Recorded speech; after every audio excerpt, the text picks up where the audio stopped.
Pinaulanan ng US forces ang maraming lugar sa Iran.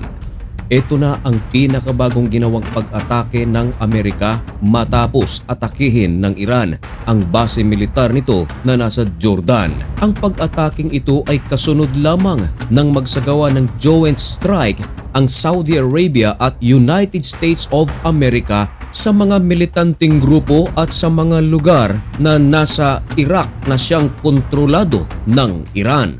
Ano ang mga particular na target ng United States of America sa kanilang pinakabagong pag-atake? Yan ang ating pag-uusapan sa video ito. Pero bago ang lahat ay huwag kalimutang mag-subscribe. Samahan mo na rin ng like ang video ito at i-click ang notification bell. Napakalaking tulong yan para sa aming mga content creators.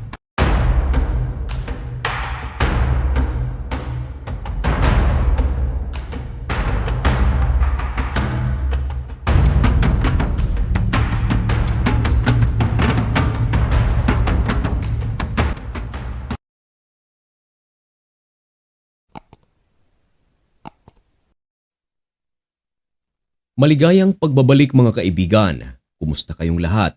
Ngayon ay July 30, 2026 at nagbabaga na naman at napakabagong balita ang ating ihahatid sa inyo. Ito ay may kaugnayan pa rin sa nagpapatuloy at tila walang katapusang digmaan sa pagitan ng puwersa ng Amerika at puwersa ng IRGC. Ang United States of America ay nagsagawa ng pinakabagong pag-atake sa Iran at pinaulanan ng napakaraming missiles ang mga lugar sa loob ng Iran. Ito mga kaibigan ay matapos magsagawa ng joint strike ang United States of America at Saudi Arabia. Ang pag-ataking ito ay bilang paghiganti sa pag-atake ng Iran sa base militar nito na nasa Jordan. Ito ay tugon sa pangako ni US President Donald Trump. At upang patutuhanan ng ating sinasabi, of course hindi pwedeng mawala ang ating mga mahihiwagang ebidensya. Ayon sa ulat ng Al Jazeera, US launches another round of attacks on Iran. Imagine mga kaibigan, attacks. Ibig sabihin, napakaraming pag-atake ang ginawa ng United States of America. At ito ay ibinalita ng Al Jazeera ilang oras lamang ang nakakalipas matapos na mai-upload ang videong ito. Isa pa sa ating pruweba ay ang ibinalita ng Bloomberg.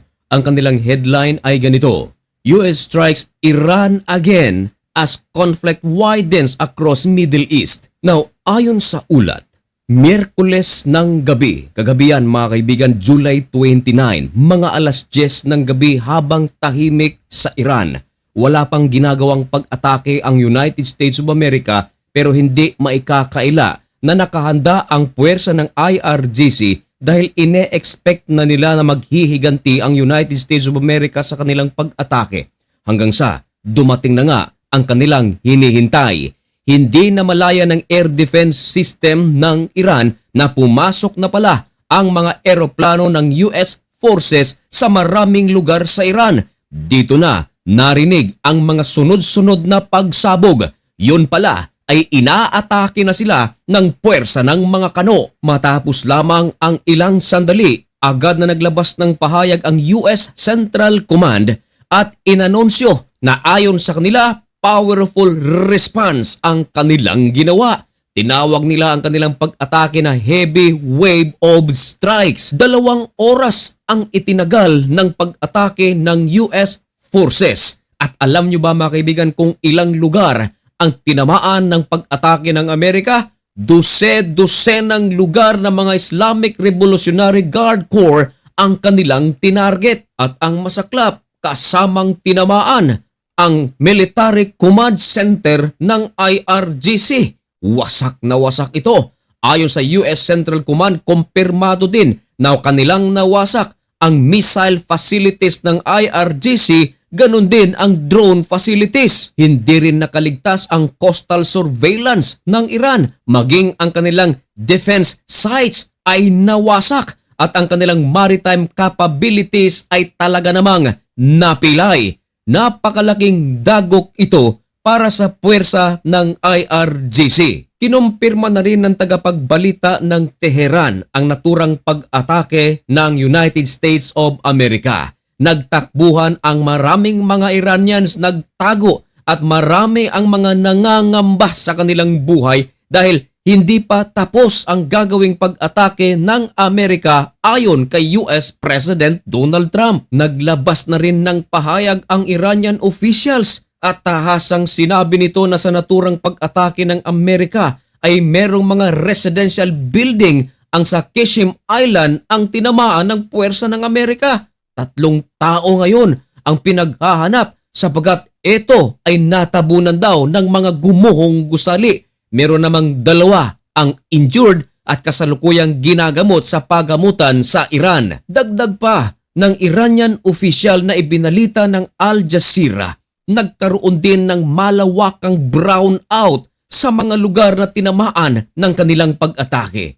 Dagdag pa ng Iranian officials, mabilis na kinokompone ang kanilang power plant at mga linya ng kuryente upang manumbalik sa normal ang kanilang operasyon. Singbilis ito ng iyong pag-subscribe sa channel na ito. Kinundina ng gobyerno ng Iran ang ginawang pag-atake ng United States of America.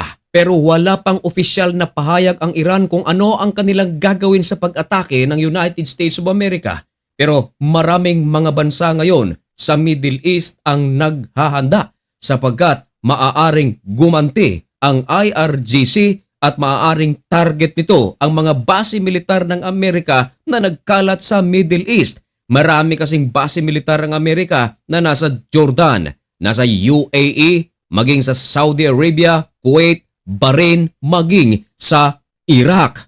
Kaya hanggang ngayon, red alert ang puwersa ng Amerika sa kung ano ang gagawin ng Iran. Mga kaibigan, talagang tila wala ng katapusan ang gerang ito. Kapag merong pangakong binibitawan na nais nilang magkaroon ng kapayapaan, ilang oras lamang ang makakalipas ay merong mga pagsabog na mangyayari. Ibig sabihin ay walang katuturan ang kanilang mga binibitawang pangako. Wala ring katuturan sapagat hindi na isasakatuparan kung anuman ang kanilang mga nagiging agreement. Isa lamang ang malinaw, hindi pa tapos ang gerang ito. Ayon nga sa mga eksperto na nagmula sa Pilipinas, matagal-tagal pa bago matapos ang gerang ito. Kaya naghahanda ang DOE o Department of Energy sa kung ano ang magiging resulta ng presyo ng krudo at gasolina dito sa ating bansa. Mga kaibigan, manatiling updated sa mga pangyayari sa loob at labas ng ating bansa. At kung sakaling gusto mo ang ganitong mga contents at kung sakaling na-inform kita, consider subscribing dito sa napakaliit na channel na ito. Sa lahat ng aking mga kababayan sa Israel, sa Jordan, Egypt, Saudi Arabia, Bahrain, Kuwait at iba't ibang lugar sa Middle East, mag-ingat po kayo. May God bless you and thank you so much for watching. Goodbye.